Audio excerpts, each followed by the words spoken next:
as we go forward and giving our do-over bracket here and just at least getting into the matchups this weekend, we'll go matchup by matchup and just go through them and see who we've got advancing. You're not wrong as of yet going forward, so that's a good thing. You might not have had Creighton in the Sweet 16. You might not have had USC or Oregon or Arkansas. I know you didn't have Oral Roberts, but that doesn't matter who's advancing from this point on.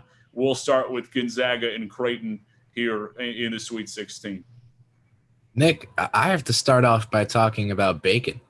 They put bacon in tiny helmets, and they have the dog choose. It's fabulous. I love the videos. They're great, and I think they would indeed have had a better success rate than a lot of bracketologists, as I like to call them, in predicting some of these winners. In terms of Gonzaga, as someone who's always watching March Madness, I can't stop myself. I'm always watching from an NBA scouting perspective as well. I've been watching Gonzaga all year long. They have two top guys in Corey Kispert and Jalen Suggs, and the team in general, the beautiful, beautiful brand of basketball that's played, not just as a result of having Suggs as their engine, but just the coaching, the offense, the willingness to pass. They play a great brand of basketball at Gonzaga. I would have to pick them to advance. I agree with you. It's got to be Gonzaga. Creighton has had a very good season, and a team that narrowly got by UC Santa Barbara. Were in more control against Ohio, but not a team that has overall impressed me a ton. Not to the point where they're taking down a Gonzaga team that has been so good throughout this entire season. I'm going to take Gonzaga. Pac-12 meeting, a conference that has been so good throughout this tournament. USC and Andy Enfield meeting Dana Altman in Oregon in a matchup that two teams that perhaps you probably wouldn't have picked to get here, especially USC over Kansas, and for that matter, Oregon taking down Iowa. But two teams that have really found their stride in the tournament. Which way are you leaning here?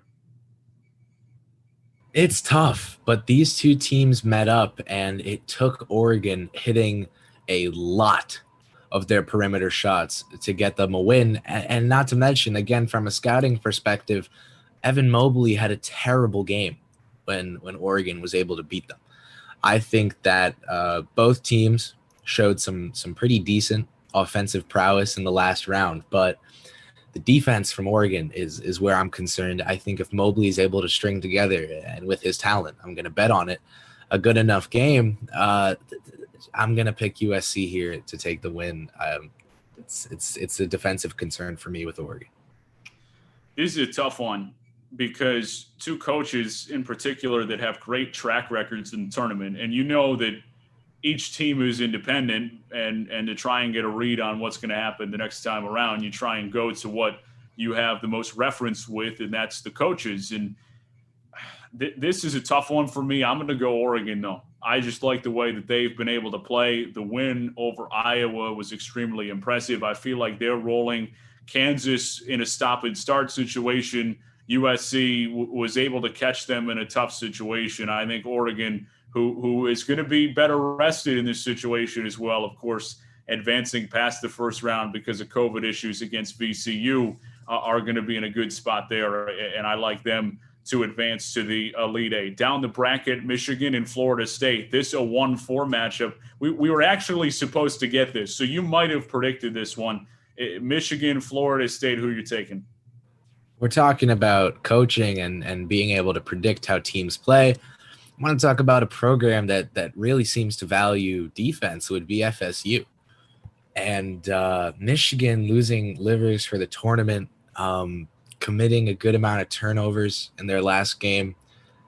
It's not I'm not going along with the seeding, but FSU is going to be my pick here. I'm going to go with the upset. I love what Leonard Hamilton has done. Really impressive in a down ACC this year, and they've had a good track record. But I really, really like what Juwan Howard is getting done in Michigan. I can't blame you. I don't see them falling here. I recognize the concerns. I get it. I'm going to go with Michigan to continue on here after a win over Florida State. Final on the left side of your bracket, if you're following along at home, 11th seeded UCLA, second seeded Alabama. I don't know that it's too much of a secret who I'm going to take. Full disclosure, I'm going to go with Alabama. They really impressed me over Maryland. This is a team that I see continuing on, particularly when matched up with an 11 seed in UCLA. I'm with you. I have Alabama. And the betting trend to know here in terms of what's going on the financial side, not serious financial, but you know how it goes. Alabama, they happen to be 23-10 in their last 33 games against the spread, following an against the spread win. That's a trend I'm expecting to continue.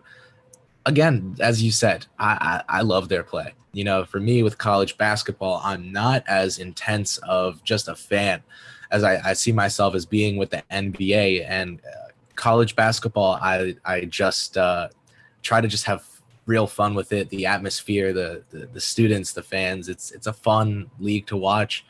I love Alabama. I love what they bring. I love their style of play. I'm gonna go with you here. Back your pick. Take.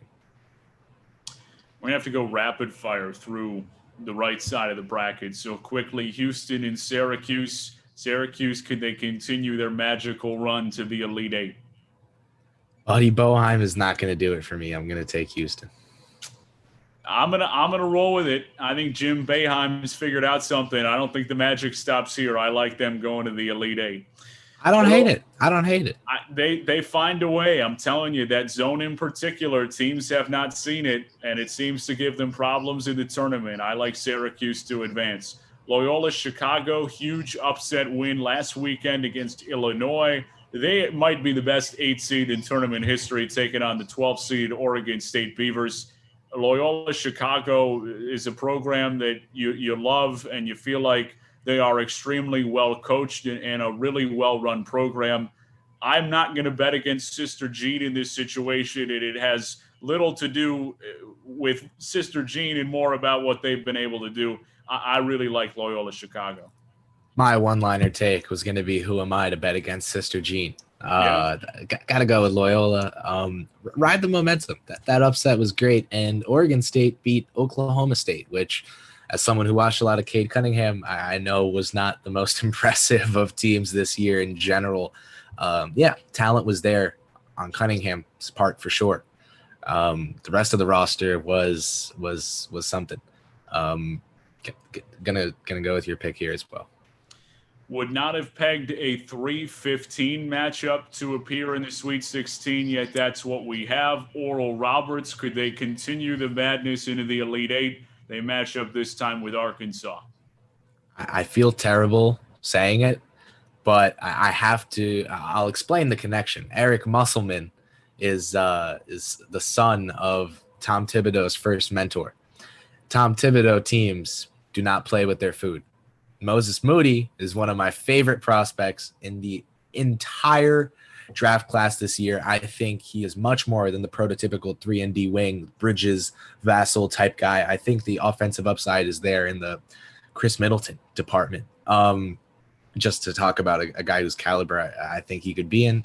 Give me Arkansas here. I'm sorry. Give me Arkansas. At some point, they're still a 15 seed. I agree with you. The Magic's going to run out. Time has run out on Oral Roberts. 2 wins for a 15 is outstanding. That is a win in their book to advance to the second weekend. I just think at some point you're going to see an Arkansas team that'll be in a position to take over a game and is just more talented. And it's hard to win 3 games in a row when you are likely the lesser team in all 3 of those games. Wrap up the Sweet 16, Baylor and Villanova. Baylor, of course, a great regular season, a number 1 seed. Villanova, the Fortune 500 company, and Jay Wright, who have just been so successful throughout the last couple of years. I love Robinson Earl. I'm gonna guess a high scoring win here for the Bears. I think Baylor pulls this one out. I hate to agree with you, but I'm going to their Villanova, a good regular season, but I don't think they're special. Baylor is. and things will continue on for them because they're just more talented. And I think that's going to win out, at least in this matchup, because two teams that are well coached. It's tough to outgun a Baylor in this situation with the way that they play.